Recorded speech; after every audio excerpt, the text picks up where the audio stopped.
Let's talk about social media. When I start working with a restaurant operator, before I do anything with the menu, the first thing I do is look at social media. There's a couple of reasons I do that.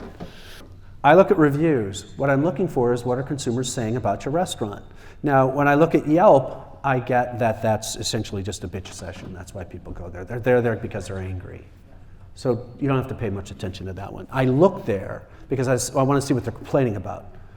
If it's service or a food product or something of that nature, that's what I'm looking for.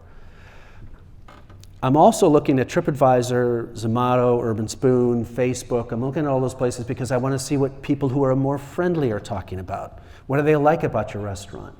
What are they buying? What are they talking about? Does that make sense?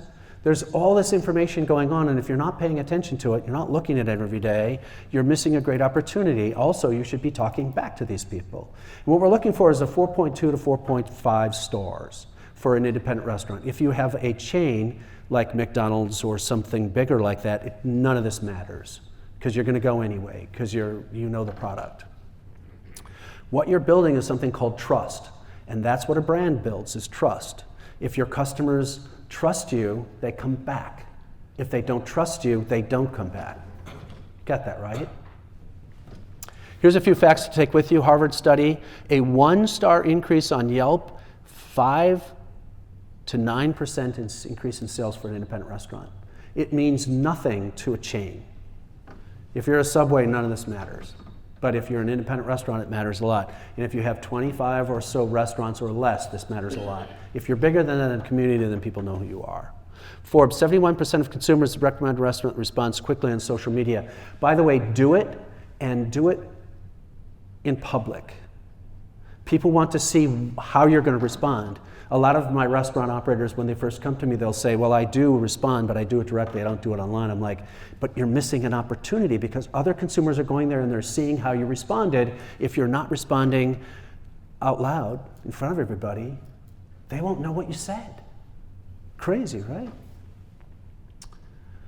And these are business tools. They're not your enemy. They may feel like it, but they are not your enemy. You can use this to your advantage. Even if you have a 3.5-star restaurant, if you just apologize once in a while and say, geez, I'm really sorry. I had a restaurant operator in New Jersey, perfect New Jersey guy. He had really a sharp temper, and he'd go on Yelp and he'd just complain and he'd swear to people. And I'm like, I said to him, look, Eddie, you're not going to be here in a year if you keep that up. And sure enough, he was gone in about 12 months. It was horrible. Too bad, too. He was a really good cook. They matter. It's all about trust. Independents are not as well known. So if I go to a restaurant area, or if I go to a community, I'm going to look online. I'm going to see what you're like before I go. Most people do. So it's all about building trust. Make sense? Now, why 4.2 rather than 5 stars? Because I won't believe you. There's no way. No one's perfect. Are you serious? I mean, really? And then the other thing is you'll see some of these places and you think, oh, all his buddies are on there. They're all saying, yeah, he's great. You know, that doesn't help me. All right. Here's a tip from your Uncle Mark. Ask for reviews. If somebody says, hey, this is really great, say, great, tell it to Yelp. Could you please do that for me? And every once in a while, go on your Facebook page, actually go to Yelp, find a good review, post it on your Facebook page and say, hey, Bobby, thanks for the review. By the way, when you stop in, I want to buy you a drink. Just a chat. Make sense? What you're doing essentially is encouraging people to say nice things about you on Yelp. That's what you're doing. You're buying it, but Yelp gets real fussy. Now, don't pay them directly, right? But just say, so thanks for the thing. When next time you come in, I want to have a drink with you. I'll buy you a drink. Just stop in and say hello, right? That sounds a way lot better, and you'll get the response you're looking for. Answer complaints. All right. And thank praise.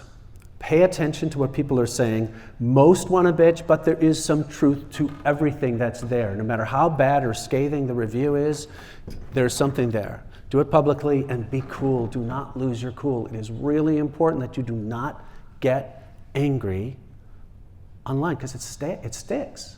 And then you just look like a jerk. And no one wants to eat food with a jerk. Research first. Before you say anything, ask. Hey, Betty, somebody made a complaint yesterday. I know you were on staff. Could you just tell me what happened? I just want to answer this. You're not looking to accuse somebody. You're just saying, could you just fill me in what happened?